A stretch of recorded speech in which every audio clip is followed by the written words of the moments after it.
Right. So I was going to do a review of the Witcher book, The Last Wish, but while I was editing that, I was randomly clicking through the Reddit reader side of YouTube.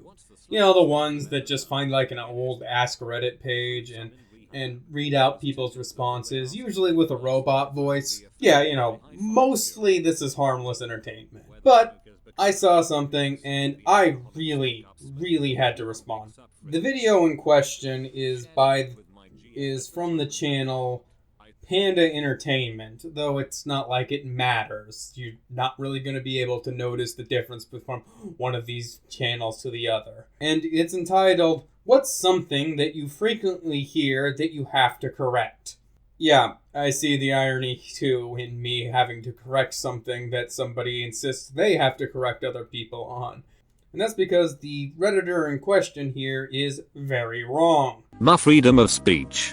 Unless the government is punishing or imprisoning you for the things you are saying, your free speech is intact. A private company deleting your comments isn't a violation of free speech. This one is everywhere, especially on Reddit. It's incredible how little people actually know what the First Amendment means, but it's spouted millions of times a day, like it's a correct argument. That is impressively incorrect.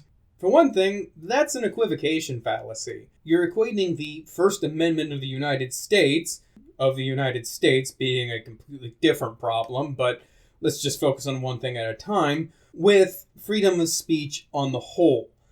Freedom of speech is larger than just the legal protection offered in the First Amendment. It also inhabits the cultural importance of believing that you should let people have their say. So, yes, it is a violation of free speech norms when a private company does that. To that third guy's credit, he did point that out. Depending on what, they might technically be within their rights, though that's not ironclad, again, a different issue. But that is a violation of the norm, the cultural norm of free speech. You know that one quote that's oftentimes attributed to Voltaire, but the only person I can be sure who actually said it was Peter Griffin? Well, sir, while I may not agree with what you say, I'll defend to the death your right to say it. That is the cultural belief in the importance of free speech. And it's of great irony that a character that was made to be a complete idiot is smarter than your average person on this subject.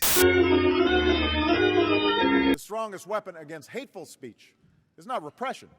It is more speech. But, 2. This is a thing for the United States only. It needs to be stated that a lot of Western countries, most countries in the world, don't have as liberal free speech laws as the United States, pretty much exclusively because of the First Amendment. It is illegal for grossly offensive speech in most parts of Europe, for example.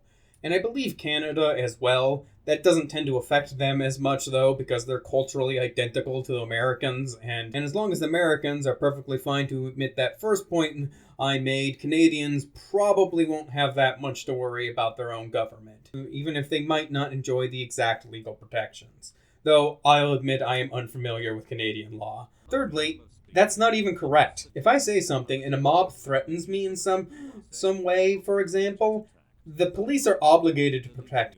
But for a more, concrete example, a corporation cannot tell you to not talk about your wages with other employees. If they retaliate against you for that, the government is legally obligated to step in and tell them that they can't do that.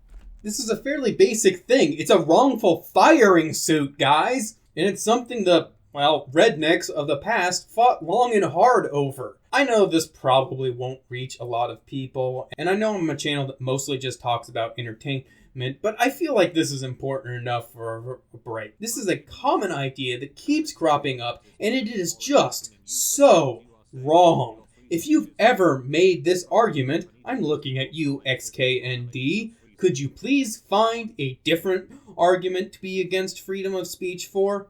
It's said that there's no panacea for all social ills. That's incorrect. The panacea is free speech, but it is consistently under attack. And no, it's not just from left-wing people. Just 10 years ago, I was more worried about this from Republicans, but this is where we're at right now.